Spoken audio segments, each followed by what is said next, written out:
Hi everyone, it's Knife22 here. I hope you guys are all well. Today I'm showing you a very cool defense, actually. A great way to counteract against e4, called the French defense. So welcome to the next video in the series. We're going to talk about the French defense today, and sort of just how to play it and how to get good results to it. It's a very effective way to defend against the e4 pawn. So I do highly recommend it, especially if you are not familiar with so many of the variations of the Sicilian or the standard e5. So the way that it goes is white will play his pawn out to e4, and the good thing about the French defense is it's the third most common move, and as I just said previously, there's not so many variations as with e5. You've got hundreds of different variations. You've got the Italian, you've got the 2 knights, 4 knights, Scotch, Rye Lopez, everything can go on, and then with the Sicilian you've got the dragon, the knight off, etc, etc. So this is a very good way to counteract the king's pawn opening. And as you can see, the main idea is the tension of these e4 and d4 squares in the center. We're going to talk about the 3 main variations you'll see, definitely 2 more than others, but I hope you enjoy this tutorial, and let's get started. Okay, so the first move which you'll see is the knight up to c3 move.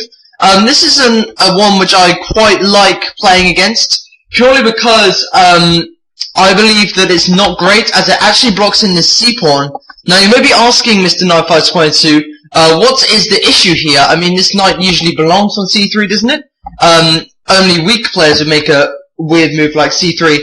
But as you will see, as what I'm talking about here, this may come a bit of an issue. Now, if you're not a very aggressive player, there are a number of different ways you can go ahead with this. You can take, this is not what I'm recommending, I'm just going to quickly show you.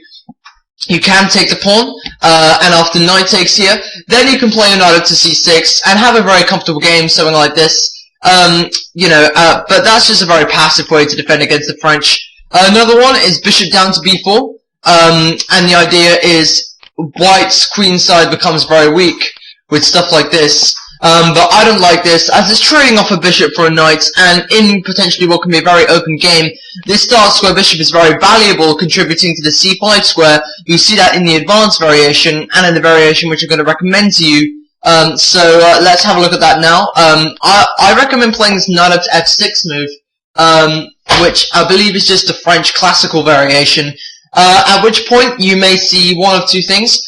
If your opponent does play his knight up to f3 now, you can carry on the game with pawn up to c5, and you may reach the classical structure, but the most likely one you'll see is pawn up to e5 right away.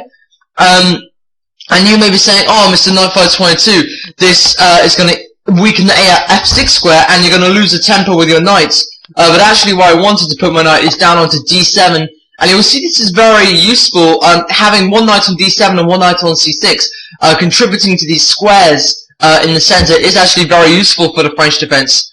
So you're most likely going to play your knight up, white's going to play knight up to f3 in this position. And now if you come down with your pawn with c5, you can really see the whole idea of the French defense.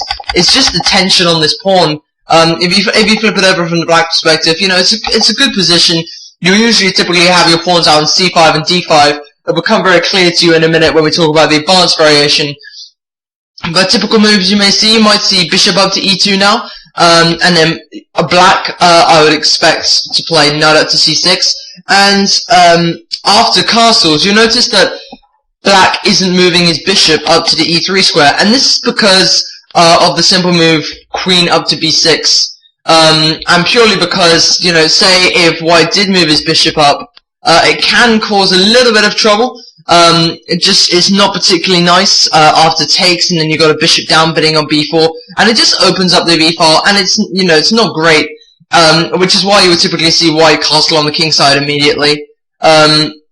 So yeah, that's pretty much that variation, which is what I recommend. As I said, there's not too many variations to learn with the French defense. This is pretty much it. This is pretty much what you'll see from the knight to c3 move. Okay, so let's talk about the second most common move you may see. It's just simple pawn up to e5, the advanced variation. And I enjoy playing against this variation as well, purely because after c5 and c3, I really think that white has no real advantage and actually has a slight disadvantage, just because the tension is there. This knight is going to be very, very weak, and you're going to have great attacking queenside chances. Of course, the only disadvantage with this variation and the other one is just a simple knight to f6. But this knight can come to many useful squares. As I said, I like bringing it to d7 sometimes, or if it's already been going, after you get this bishop out, you can play knight e7. It's got great jump points like f5. It can also come to c6 as well, because this knight is often traded off. Okay, so what I recommend playing in this position is just knight up to c6, continuing with this tension.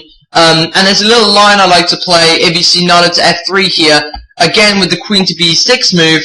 And the idea is quite simple, takes and takes, and then if you go your bishop down to b4, there's a real tension on this poison pawn at the b2 square. For example, if white plays moves such as bishop b2, captures, bishop to b4 check, and white's got to be quite careful here, as after knight e3 the knight is pinned and then weakens the king side. Also it makes it easier for you to get your knight out to e7, up to e5 and get castled. But if your opponent does play bishop down to d7, it's not great. I mean, they can take back with the queen, but if they do take back with the knight, then they'll lose the pawn on b2. So even now, you have quite a comfortable game here, and he traded off bishop for bishop, as opposed to bishop for knights, so that's probably why I prefer that variation. The third variation which you may see, I'm just going to go over that one quickly, sorry, because it's not a variation which you will see much, but just the last one I need to cover is just the exchange variation. And as you can see here, white has exchanged in the center, which is obviously quite bad for white, as it leads to completely equal position. And you're just going to have something really equal like this. You know, not much counterplay for either side really, and it's just going to be a very equal position like this. So yeah, it's a pretty good defense to play. As I said, if you are your opponent is not usually as familiar with it, as the Sicilian has become so popular recently that white players are learning so many lines from it. Obviously, sort of the main ideas in the French defense is all about this tension on d4. I should probably mention before I end this video, in the two main variations, if white ever does capture this pawn, sorry, it's black's move. If white ever does capture on c5 like this, then obviously your bishop just comes out with a tempo. And if white wants to defend this pawn easily, he's going to have to play like f4, and this will really weaken his kingside, especially with his bishop coming down here. So f4, and you could actually trade this knight off, and rook takes, and white has lost his castling rights on this side of the board. And then to castle over here on the queen side, where the French are going to give you so much counterplay, like queen b6, you know, you can get your knight involved over here and your bishop. That's really not going to be great for your opponent. So thanks so much for watching, everyone. I hope you enjoyed this video all about the French defense. I tried to help the best I could. I did have an original tutorial on it, which I improved on.